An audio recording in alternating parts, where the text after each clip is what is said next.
3주 만에 다시 사도행전의 말씀으로 돌아왔습니다. 그동안 1장부터 4장 말씀까지 생각을 했는데요. 다시 한번 더듬어 보겠습니다. 1장 말씀의 사도행전에는 성령 세례에 대해서 예수님이 말씀하셨고 가르가 빠진 그 자리에서 맡겨야 보충한 얘기가 나옵니다. 사도행전 2장에서는 오순절 성령 강림의 역사가 일어났고 성령을 받은 베드로 사도가 설교하자 하루에 3,000명이나 회개하는 역사가 일어났죠. 3장 말씀에 가니까 성전 미문에 앉았고 라던 안전뱅이가 예수님의 이름으로 일어나서 걷는 사건이 일어났습니다. 4장 말씀에 가보면 베드로와 요한이 체포되었으나 하나님의 능력으로 풀려난 사건이 4장에 일어납니다. 1장, 2장, 3장, 4장의 내용을 쭉 생각해 보면서 어떻게 이런 일이 날 수 있을까라고 생각해 볼 수가 있죠. 답은 성령 충만했기 때문이다라고 볼 수가 있습니다. 우리 교회에서 많이 사용하는 용어 중에 하나가 성령 충만이라는 용어입니다. 도대체 성령 충만은 뭘까라고 생각해 보는데요. 마가다락방에서 성령 받기 위해서 기도했던 120명의 성도 위에 불의 혀처럼 갈라지는 그 성령의 뜨거운 역사, 불의 역사가 성령 충만일까요? 120명의 성도들이 방문을 하게 되었는데 방문을 하는 것이 성령 충만일까 하는 겁니다. 기도의 응답으로 터가 움직이고 건물이 흔들렸다고 성경은 말하고 있는데 그것이 성령 충만일까라고 생각해 보는데요. 그것도 물론 성령 충만의 일종이라고 말할 수가 있지만 그것이 성령 충만이라고 말하지는 못합니다.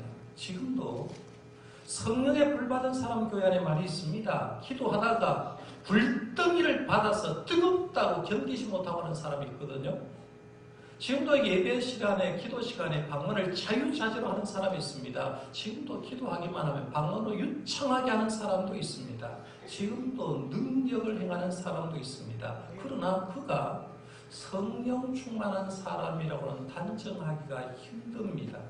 그러면 성령 충만은 무엇일까라고 생각해 보죠. 사도행전의 말씀을 공부하니까 앞으로 계속해서 생각하겠습니다만은 성령 충만을 정의한다고 하면 두 가지 단어를 꼭 생각해야 됩니다. 성령 충만은 뭔가라고 했을 때 성령 충만은 사로잡힘과 절대 복종이다라고 얘기할 수가 있습니다. 성령 충만한 것은 내가 개인적으로 성령 충만했다는 말은 내가 성령에 사로잡혀 있다는 말이고, 교회가 성령 충만한다는 말은 교회가 성령에 사로잡혀 있다는 말입니다. 사도행전을 잘 보면 내가 성령께 매여라는 표현을 하는 데가 있습니다. 성령께 매였다면 성령에 사로잡혔다는 말이고 성령 충만했다는 말입니다. 또 하나는 절대 복종입니다. 성령 하나님에게 절대 복종하는 사람은 성령 충만한 사람이죠. 교회가 성령님께 절대 복종하는 교회는 성령 충만하다라고 얘기할 수가 있습니다. 이 두 가지를 제외하고는 성령 충만했다고 말한 적은 별로 없습니다. 초대교회 성도를 한번 잘 보세요. 성도 한 사람 한 사람이 성령에 사로잡혔고 성령에 절대 복종했습니다. 초대교회 전체가 그랬습니다. 그러니까 그 사람들을 일으켜서 우리는 하는 말이 성령 충만하다라고 하는데요. 성령 충만한 그들이 설교를 하니까 설교에 파워가 있죠. 능력이 있습니다. 성령 충만하니까 하루에 3,000명, 5,000명의 성도의 수가 늘어난 걸 보게 되고, 성령 충만하니까 자기의 수의 밭을 팔아서 사도들의 발 앞에 갖다 놓고 헌금했고, 그 헌금으로 초대교회 공동체가 부족함이 없이 사용했다라고 얘기를 합니다. 성도 여러분, 성령 충만은 성령의 사로잡힘과 성령의 절대 복종이라고 했는데요. 저와 여러분도 우리 교회도 성령에 사로잡히고 성령에 복종하는 개인과 교회가 되시기를 바랍니다. 우리 이렇게 초대교회가 성령 충만하니까요. 아름다운 공동체가 되었습니다. 성령 충만하니까요. 날마다 예배하기를 힘쓰는 교회가 되었고 성령 충만하니까 선교에 힘쓰는 교회가 되었습니다. 초대교회 1장, 2장, 3장, 4장 쭉 보면서 야, 교회가 아름다워도 어떻게 이런 아름다운 교회가 있냐? 초대교회 흠잡을 데가 없지 않습니까? 굉장히 완벽한 그런 교회 공동체를 꾸려가는데, 이렇게 완벽하고 아름다운 교회 공동체가 꾸려가는데 그 교회 공동체를 넘보는 자가 드디어 등장합니다. 누구냐 하면 오늘 본 말씀에 보면 사탄이 드디어 교회 안에 잠입하기 시작합니다. 사탄이 볼 때 성령 충만한 교회는 자기의 마음에 들지 않고죠. 자기의 영역이 줄어드니까 성령 충만한 그 공동체에 사탄이 잠입하고 파고들기 시작하는데요. 오늘 생각할 내용이 바로 그 내용입니다. 1절, 2절 한번 같이 읽어보겠습니다. 아나니아라는 사람이 그 안에 삽비라와 더불어 소유를 팔아 그 값에서 얼마를 감추매 그 안에도 알더라. 얼마만 가져다가 사도들의 발 앞에 두니. 아멘. 이 말씀 잘 보면 언젠가 이 말 들어본 적 없습니까? 지금 5장 말씀을 생각했는데요.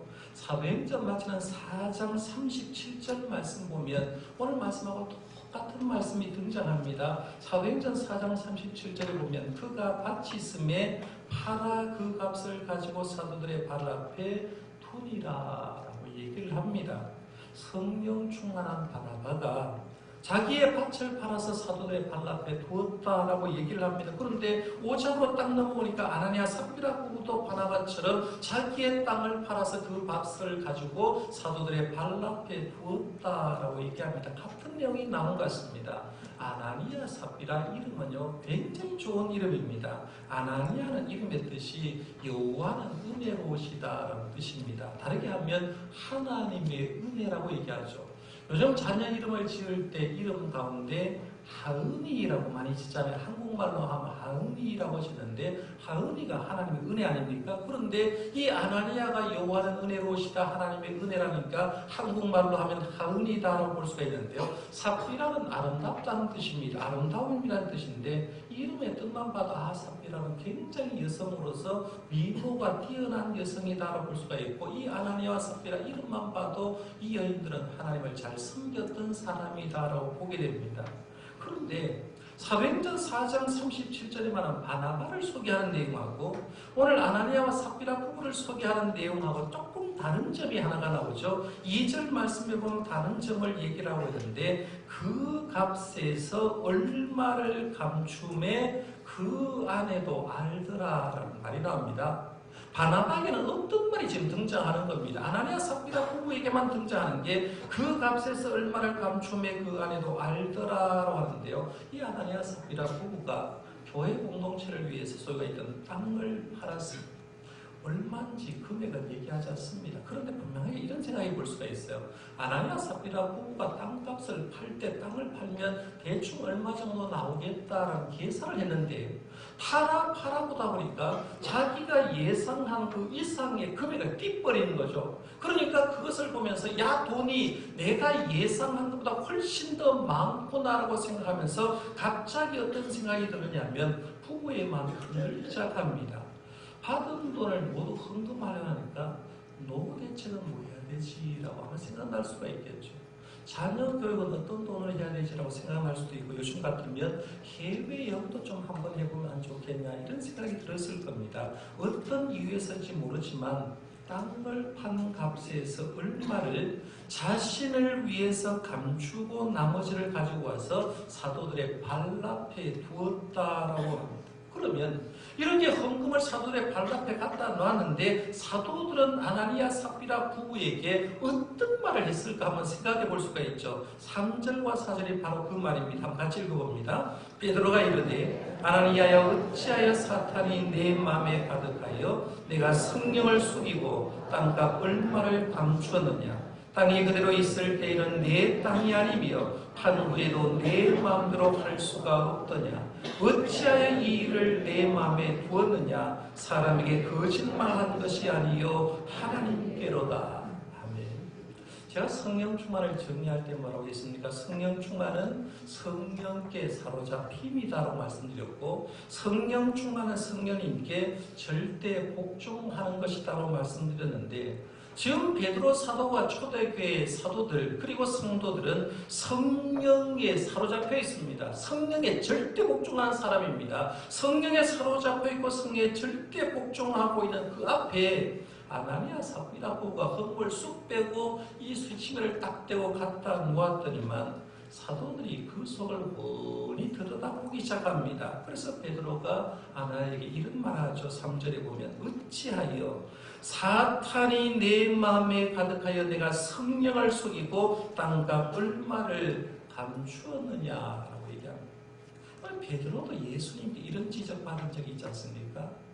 마태복음 16장에 보면 유명한 베드로의 신앙 고백 나옵니다. 주는 그리스도시요 살아계신 하나님의 아들이십니다 라고 고백을 합니다. 예수님이 흡족하게 얘기하면서 너희의 신앙 고백을 바탕으로 거기에 교회를 세우겠다라고 말씀해 줍니다. 그리고 나서 예수님은 이 교회를 세우기 위해서 내가 십자가에 죽어야 된다. 십자가의 희생을 쭉 얘기를 하고 있는데 베드로가 예수님을 붙들고 항변하죠. 주여 그리하지 마옵소서. 이 일이 결코 주에게 미치지 못하리이다 라고 했습니다. 그때 예수님이 베드로에게 한 말 잘 들어보세요. 사탄아 내 뒤로 물러가라. 너는 나를 넘어지게 하는 자로다 라고 말하면서 하나님의 사익을 방해하고 자신의 욕심을 채우는 베드로를 향하여 예수님은 뭐라고 하느냐면 사탄아 라고 얘기를 하는 거죠. 이걸 경험한 지금 베드로가 성령으로 충만한 상태입니다. 성령 충만한 상태한 그 앞에 아나니아와 삽비라 부부가 나와서 하는 행동은 사탄의 행동이었죠. 사탄이 주는 마음으로 가득했고 하나님을 속이는 행동을 했기 때문에 베드로 사도는 아나니아에게 딱 한마디 합니다. 사탄아 라고 얘기하는 거죠. 여러분 지금 아나니아 삽비라 부부가 잘못한 것이 무엇이는지 한번 생각해 보겠습니다. 4가지 정도 잘못을 생각해 볼 수가 있는데 첫 번째는 헌금한 동기가 잘못되어 있습니다. 지금 아나니아 삽비라 부부가 헌금한 건 제가 아까 말씀드렸어요. 4장 37절 말씀이 그거가 됩니다. 바나바가 자기의 땅을 팔아서 사도들의 발 앞에 갖다 두었더니만 이 사도들과 초대교회 공동체가 바나바를 굉장히 높여준 거예요. 굉장히 칭찬하니까 부러운 겁니다. 그래서 나도 땅 있는데 팔아서 사도들의 발 앞에 갖다 두면 사도들도 초대교회 교인들도 나를 바나바처럼 대우할 거다라고 생각하는 거죠. 그러니까 헌금을 하는데 헌금의 동기가 하나님께 영광을 돌리고 받은 은혜 감사해서 하는 것이 아니라 내가 이 헌금을 하면 교회 공동체가 나를 인정해 줄 거다라는 그런 동기가 잘못되었다는 거죠. 이게 첫 번째 잘못입니다. 두 번째 잘못은 하나님은 사람의 외모를 보지 않고 중심을 보신다는 사실을 잊어버렸습니다. 우리가 알고 있는 건 하나님은 우리의 껍데기 안 본다고 했죠. 우리의 중심을 보신다라고 하는데요. 헌금에 대해서도 마찬가지입니다. 예수님이 공세 살 때 성전에 올라가가지고 헌금기 앞에 앉아서 헌금 넣는 걸 쭉 보셨지 않습니까? 부자의 많은 헌금보다 가난한 가부가 와서 두렵던 헌금 땅땅 던지는데 그 헌금을 보고 저 여인의 헌금은 생활비 전부를 넣었기 때문에 가장 많이 한 헌금이다라고 칭찬해주는 걸 보는데요. 주님은 외모를 보지 않는다는 거예요. 중심을 본다는 거예요. 예수님은 보리떡 5개와 물고기 2마리 아이의 도시락으로도 5,000명을 먹일 수 있는 파워가 있는 분이기 때문에 어떤 정성을 가지고 있는가 중심을 보시는데 지금 아나니아 삽비라 부부는 그 중심을 잃어버렸다는 거예요. 그 다음에 세 번째는 그들은 하나님이 자기들이 속이면 속아 줄 알았다는 얘기입니다. 자신이 얼마나 헌금을 감추어 두면 하나님이 속아줄 줄 알았다는 겁니다. 여러분 사람이 왜 죄를 지을까요? 교회 안에서도 마찬가지고 교회 밖에서도 세상 사람들도요. 왜 죄를 짓느냐라고 하면 내가 죄를 지으면 다른 사람이 속아줄 줄 압니다. 그래서 속아줄 줄 알기 때문에 죄를 지는데 지금 아나니아 삽비라도 자기들이 속여도 하나님이 속아줄 줄 아는 겁니다. 그런데 하나님은 어떤 분입니까? 하나님은 우리의 모든 행위를 다 아시는 분입니다. 시편 기자가 시편 139편 1절에서 4절에 하나님의 속성을 이렇게 묘사합니다. 잘 들어보세요. 여호와여 주께서 나를 살펴보셨으므로 나를 아시나이다. 주께서 내가 앉고 일어섬을 아시고 멀리서도 나의 생각을 밝히 아시오며 나의 모든 길과 눕는 것을 살펴보셨으므로 나의 모든 행위를 익히 아시오니 여호와여 내 혀의 말을 알지 못하는 것이 하나도 없으시니이다. 하나님은 내 입에 나오는 혀의 말도 다 아신다는 거예요. 내 길도 알고 내가 눕는 것도 알고 내가 앉고 일어섬을 다 아시는 분이라는 얘기입니다. 그러니까 하나님이 천지를 만드셨지 않습니까? 천지를 만드신 하나님 앞에서 우리가 살아가는데 천지를 만드신 하나님 앞에서 이 천지에 사는 사람이 피할 길이 없다는 거죠. 하나님이 다 알고 있는데 이 아나니아 삽비라 부부는 하나님을 속이면 하나님이 속아줄 줄 착각하는 거죠. 그런 잘못을 저질렀다는 겁니다. 네 번째 이 부부의 잘못은 부부가 서로 보완을 해주지 못했다는 겁니다. 오늘 우리 장로님이 기도하시면서 오늘은 무슨 날이다 라고 말씀하셨죠? 5월 21일. 5월은 가정의 달이고 둘이 하나가 된다고 해서 5월 21일은 무슨 날요? 부부의 날이라고 했어요. 이 부부의 날은 세계 최초로 우리나라만 만들어진 겁니다. 우리나라가 만들어졌는데요. 1995년 5월 22일 경상남도 창원에 계셨던 권재도 목사님 부부의 날이 시작됐습니다. 그래서 기독교를 중심에서 5월 21일은 부부가 참 행복하게 살아야 된다는 그런 의미로서 부부관계의 소중함을 일깨우고 화목한 가정을 일깨우기 위해서 부부의 날을 제정하는 거죠. 저도 오늘 저녁 시간에는요. 돈은 제가 드릴 수 없는데 자녀들 팽개치고 부부지간에 멋있는 시간을 보내시기를 바랍니다. 돈은 드릴 수도 없어요. 하는 부부의 날이라는 걸 소개해 주는 거예요. 그러면 우리가 부부가 좋은 부부가 어떤 부부냐라고 생각해 보면 창세기에 하나님 만들 때 목적대로 살면 됩니다. 부부의 존재 목적, 아담이 부족한 부분을 보충하기 위해서 하와를 만들었죠. 그래서 부부는 돕는 배필이다라고 합니다. 이 세상에는 완벽한 사람 없습니다. 남편도 부족하고 아내도 부족합니다. 그러나 부족한 부분을 부부가 알고 이 사람은 이렇게 부족하기 때문에 내가 보충해야 된다고 생각해서 자꾸 도와주는 일을 해야 된다는 거예요. 그러면 아나니아 삽비라 부부도 한번 생각해 보세요. 이들이 부부지간에 의논하고 땅을 팔았습니다. 땅값이 굉장히 많이 생겼습니다. 그래가지고 아나니아가 예를 들어서 이 돈 중에 일부를 떼어놓고 사도들의 발 앞에 갖다 주자라고 했을 때 진짜 돕는 배필은 어떻게 해야 됩니까? 쓸데없는 소리 한다고. 어떻게 하나님께 드릴 돈을 우리가 그렇게 띵땅 해볼 수 있냐? 하나님께 드린 걸 하나님께 드리면 하나님께서 우리가 좀 축복해 줄 거니까 하나님께 드려야 되지 라고 얘기를 해야 됩니다. 그런데 오늘 말씀해 보면 아나니아와 삽비라 부부는 1절 말씀부터 시작해서 더불어라는 말이 계속해서 나옵니다. 부부가 더불어 팔았고 더불어 속였고 더불어 똑같이 사도들의 발 앞에 와가지고 자기들이 속인 것을 그대로 얘기하는 걸 보게 됩니다. 이런 잘못을 범했다는 것, 여러분. 우리가 신앙생활에서 늘 조심해야 될 게요. 사탄의 역사입니다. 오늘 3절 말씀해 보면 사탄이 내 마음에 가득하여 라고 얘기합니다. 이 말을 대수롭지 않게 생각하면 안 됩니다. 사탄은요, 에덴 동산에서 행복하게 살아가던 아담과 하와에부터 틈을 탔습니다. 여리고성을 처음 점령하고 났을 때 아간에게 틈을 타게 돼서 시날산 외투 한 벌과 20세겔의 은덩이 하나와 200세겔의 은덩이 하나와 50세겔의 금덩이 하나를 훔치게 했습니다. 사탄이 틈을 타기 때문에 그렇습니다. 사탄은 나답과 아비후에게 하나님이 원하지 않은 불을 8일 만에 들이게 하게 된 걸 보게 됩니다. 사탄이 순간순간 틈을 타는 거예요. 그런데 사탄이 틈을 타는 결과가 뭔지 아십니까? 다 죽음입니다. 사탄이 틈을 타게 되면 그 순간 아담과 하와에게도 사망이 오게 되고요. 아간도 죽을 수밖에 없었고 나답과 아비후도 하나님 원하지 않은 불을 바쳤다가 죽는 것밖에 없었다는 거죠. 그러니까 이걸 알았던 사도 바울은 초대교회 교회에 끊임없이 요구하는 게 사탄에 틈타지 못하도록 하라는 말입니다. 에베소서 4장 27절에 보면 마귀에게 틈을 주지 말라라고 했습니다.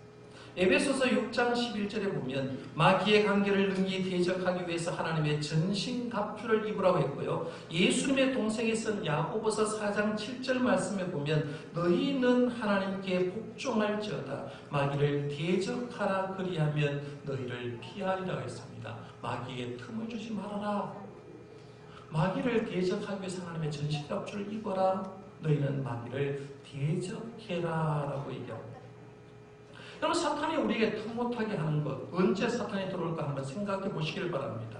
사탄은 여러 가지 방법으로 지금도 틈타게 합니다. 아나니아 삽비라 부부처럼 교회 생활하면서 인정 좀 받았으면 좋겠다. 사랑 좀 받았으면 좋겠다. 내가 교회 가면 나를 저렇게 훌륭한 사람처럼 나도 대접받고 싶은데라는 욕구가 들어갈 때 사탄은 그 사람 틈타게 된다는 겁니다. 하나님을 보고 신앙생활 하는 것이 아니라 사람을 보고 직분을 보고 신앙생활을 하게 함으로 통해서 그 순간 그 사람 속에 사탄이 들어갈 수가 있다는 얘기입니다. 화나는 일이 있을 때 성경은 그 화를 하루가 지날 때까지 품으라고 했습니까? 품지 말라고 했습니까? 그 저녁 때까지 지날 때까지 품지 마라. 하루에서 끝내라고 했습니다. 그래서 살아가면서 이틀 지나도 화나, 3일 지나도 화가 납니다. 일주일 지나도 화납니다. 그건 분명히 그 사람 속에 지금 사탄의 역사가 일어나는 거죠. 하나님 원하지 않는 거라는 거예요. 우리가 하나님은 우울한 마음으로 살게 되면 하루 이틀은 괜찮은데 1년 365일 동안 내가 우울하게 산다고 하면 그건 하나님이 원하는 게 아닙니다. 그것도 사탄이 내 속에 틈탔다고 볼 수 있어요. 하나님은 하나님 안에서 늘 밝게 살기를 원하거든요. 그 다음에 늘 감사하고 찬양하고 살아도 시간이 부족한데 불평하고 원망하고 늘 입만 열면 남을 비방하고 있다고 하면 그 사람 속은 보나마나 사탄이 지금 틈타고 있다는 얘기입니다. 사랑하는 성도 여러분, 사탄에게 여러분의 마음을 내어주지 마시기를 바랍니다. 사탄이 역사를 틈을 타지 못하도록 성령 충만할 필요가 있는 거예요. 그럼 본문으로 다시 들어가서 베드로의 책망을 받은 아나니아가 어떻게 됐는지 한번 보십시다. 5절과 6절입니다. 시작. 아나니아가 이 말을 듣고 엎드려져 혼이 떠나니 이 일을 듣는 사람이 다 크게 두려워하더라. 젊은 사람들이 일어나 시신을 싸서 메고 나가 장사하니라. 아멘. 아나니아 성품을 닮은 우리들요. 특별히 우리나라 사람들이 제일 잘하는 게 뭔지 아십니까? 거짓말 잘하거든요. 예수 믿는 사람도 거짓말 굉장히 잘하는 것 중에 하나가 집사님 기도해 줄게 라는 말. 거짓말 중에 상 거짓말. 기도해 준다고 하고 진짜 기도하는 사람 극히 드뭅니다. 그런데 입에 발린 소리요. 기도해 줄게. 기도해 준다는 말은 굉장히 힘든 말입니다. 그런데 우리 한국의 문화는요. 체면 문화라서 입술로 거짓말 굉장히 잘합니다. 그런데 청교도 문화 속에 있는 사람들은 절대로 거짓말하지 않습니다. 그런데 우리가 이런 문화 속에 살다가 보니까 아나니아가 죽는 사건을 딱 보면 누구 편에 들려고 하느냐 하면요. 하나님 편에 속하려고 하는 게 아니라 아나니아 편에 속해가지고 하나님 해도 너무하단 말이에요. 어떻게 헌금을 그만큼 드렸는데 헌금하는데 그 사람을 죽일 수 있느냐는 겁니다. 어떻게 헌금하는 그 사람을 죽일 수 있냐. 아이고 겁나서 나 교회 못 다니겠다라고 얘기하면서 아나니아 편에 속에서 이 얘기를 생각할 때가 많다는 거죠. 그걸 보면 우리의 성품은 하나님을 닮기보다는 아나니아 성품을 많이 닮았기 때문이다라고 생각해 볼 수가 있습니다. 그런데 성령 안에서 성령의 눈으로 이 사건을 한번 보시기를 바랍니다. 초대교회 사도행전 2장에 성령 충만의 역사가 일어났습니다. 하루에 3,000명, 5,000명이 회개하는 역사가 일어났습니다. 안전뱅이가 40년 만에 일어난 놀라운 역사가 일어났고 성령 충만하니까 밭을 받아서 그 밥값으로 초대교회 동청자에 유무상통하도록 완벽한 공동체가 되었습니다. 하나님이 바라시는 초대교회 공동체가 되었다는 얘기입니다. 그런데 그 공동체 안에 누가 들어왔느냐 하면 사탄이 아나니아의 마음을 통해서 들어온 거죠. 그러니까 하나님은 교회 공동체를 지키기 위해서 이 사람을 처리하지 않고는 안 되었다는 얘기입니다. 지금 초대교회가 사람으로 말하면요. 유아기와 같습니다. 아직도 1년이 채 안 된 초대교회 공동체였거든요. 우리가 속담에도 그런 말이 있잖아요. 3살 버릇이 몇 살까지 간다 했어요? 8살까지 간다. 아이를 키우면서 3살적에 잘못한 걸 잘못되었다. 따끔하게 뭐라고 해요? 다음에 잘못한 일이 안 난다는 겁니다. 그러니까 우리가 지금 여기서 말할 때 초대교회도 초대교회 유아기인 이 초대교회에 사탄의 역사를 하나님이 묵인하게 되면 그 초대교회 공동체는 순식간에 부패할 겁니다. 사탄의 역사 때문에 초대교회는 결국에는 무너질 수밖에 없죠. 그래서 하나님은 일벌백계의 차원에서 아나니아와 삽비라 부부를 죽이는 것으로 정리한 걸 보게 됩니다. 이런 일은 초대교회만 있었던 것이 아닙니다. 에덴 동산에서 아담과 하와에게도 그러하셨고요. 가나안 정복 시에 아간도 하나님이 쓴 방법을 죽이는 방법이었습니다. 제사장 제도가 만들어지고 나답과 아비후도 하나님 원하지 않은 뿔을 바쳤을 때 8일 만에 그 제사장을 죽여버렸거든요. 이유가 하나님이 무서운 하나님인 걸 얘기하는 것이 아니라 그 공동체를 지키기 위해서 하나님은 그 공동체의 처음 잘못한 사람을 일벌백계 하기 위해서 죽인 걸 봅니다. 오늘 말씀에 아나니아도 죽고 3시간 후에 삽비라도 같은 죄로 죽었습니다. 아나니아가 삽비라가 헌금하다가 죽었거든요. 교회 공동체 사람들이 반응이 나옵니다. 오늘 말씀 5절 말씀 한번 보시길 바랍니다. 이제 교회 초대교회에 불순물이 들어왔는데 불순물을 제거한 사건에 대한 백성들의 반응을 보니까 5절에 이렇게 말합니다. 아나니아가 이 말을 듣고 엎드려져 혼이 떠나니 이 일을 듣는 사람이 다 크게 뭐했어요? 두려워하더라. 11절 말씀도 보세요. 삽비라가 죽었습니다. 온 교회와 이 일을 듣는 사람이 다 크게 뭐했어요? 두려워했다. 교회 생활하는데 헌금하다가 두 사람이 죽고 나니까 교회 공동체 사람들의 마음속에 한결같이 든 게 두려움에 빠졌다는 거죠. 그들이 가진 두려움을 3가지 정도로 정리해 볼 수가 있습니다.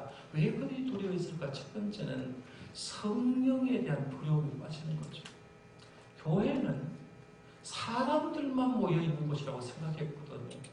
그런데 가만히 보니까 이 아나니아와 삽비라 죽음을 통해서 깨달은 게 뭐냐면 교회 안에는 사람만 있는 것이 아니라 세상에서 볼 수 없는 굉장한 위엄과 권위를 가진 존재가 교회 안에 있다는 걸 알게 됩니다. 드디어 교회 안에는 사람만 있는 것이 아니라 하나님이 계시는구나, 성령 하나님이 계시는구나 생각하면서 성령 하나님에 대한 두려움이 생긴 거죠. 여러분 교회 생활하면서 예배하면서 하나님이 이 자리에 와 계시다는 두려움을 느끼십니까? 하나님이 지금 이 순간에 함께 계신다고 느끼면요, 우리가 예배할 때 내 마음대로 예배를 못합니다. 하나님의 임재가 있는데, 근데 그것을 초대교회 공동체는 형제가 죽는 걸 통해서 깨달아놨다는 거예요. 두 번째 그들이 두려움을 빠진 이유는 교회 지도자에 대한 두려움이 생겼습니다. 이 사건을 통해서 사도들에게는 예수님과 같은 권위가 있다는 사실을 깨달았습니다. 베드로 사도 세상적으로 보면요, 천한 경륜을 가진 사람 아닙니까? 갈릴리의 어부였습니다. 그런데 하나님이 베드로를 높였으니까 베드로 사도 앞에 갔는데 베드로 사이에 말 한마디로 사람이 죽어나가는 걸 봅니다. 그래서 깨달은 게 뭐냐면 하나님께서 세우신 하나님의 지도자는 하나님이 함께 하시는구나 생각하면서 교회 지도자들에 대해서 함부로 얘기하거나 함부로 숙일 수 없다는 걸 깨닫고 두려워했다는 거예요.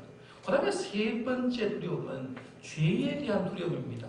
하나님을 속이면 죽는구나, 죄의 대가는 죽음이구나로 생각하면서 자기들의 마음속으로 지은 죄, 숨은 죄까지 하나님도 아시고 심판하신다라는 사실을 깨닫습니다. 여러분 성령에 대한 두려움 갖고 계십니까? 교회 지도자에 대한 두려움을 갖고 계십니까? 죄에 대한 두려움이 있습니까? 오늘날요, 신앙생활 한다고 하면서 하나님에 대한 두려움 없는 사람 많고요, 교회 지도자에 대한 두려움 없는 사람은 의외로 많이 있습니다. 자기 교회 담임 목사로 제가 지난번 말씀드렸는데 아저씨라고 얘기하는 사람도 있어요. 그 사람이 어떻게 예수 믿는 사람일까라고 할 정도로 함부로 얘기하는 사람이 있습니다. 죄의 두려움 없는 사람들은 얼마나 많은지 모릅니다. 그런데 초대교회 공동체는 아나니아 삽비라 부부를 처리하고 심판함으로 통해서 이런 두려움을 갖게 했다는 걸 보게 됩니다. 오늘 말씀 한번 정리를 해보겠습니다. 성령 충만한 교회에 사탄이란 불순물이 들어왔습니다. 아나니아 삽비라 부부를 통해서 들어왔죠. 하나님은 그 부부를 죽임으로 통해서 초대교회의 공동체를 다시 새롭게 만드는 것을 보게 됩니다. 그러면 이제 질문을 던져야 됩니다. 여러분은 어떻습니까? 우리 교회는 어떻습니까? 내 마음속에는 사탄이 들어오지 않았습니까? 사탄이 나를 틈타게 해서 뭔가를, 내가 신앙사람에서 하나님이 아닌 뭔가를 바라보게 하고 뭔가를 교회 공동체를 힘들게 하고 있지는 않은지 생각해보고 내가 과연 교회 안에서 사탄의 세력으로 틈탄다고 하면 우리 교회 사탄의 세력이 틈탄다고 하면 하나님은 그 세력이 제거하기를 원한다는 사실을 분명히 알아야 됩니다. 그래서 우리는 내 신앙을 한번 점검해보고 우리 교회를 점검해봐서 제가 성령 충만을 정리했죠. 성령 충만은 두 가지라고 말씀드렸죠. 하나는 성령의 사로잡힙니다. 다시 한번 그 부분을 보여주세요. 성령의 사로잡힙니다. 성령 충만은 뭔가? 성령의 절대 복종하는 것. 여러분 다른 거 보지 마시고요. 성령에 사로잡히고 성령의 절대 복종하는 성령 충만한 교회가 되고 우리 교회가 성령 충만한 교회로 만들어가는 저와 여러분들 되시기를 바랍니다. 기도하겠습니다.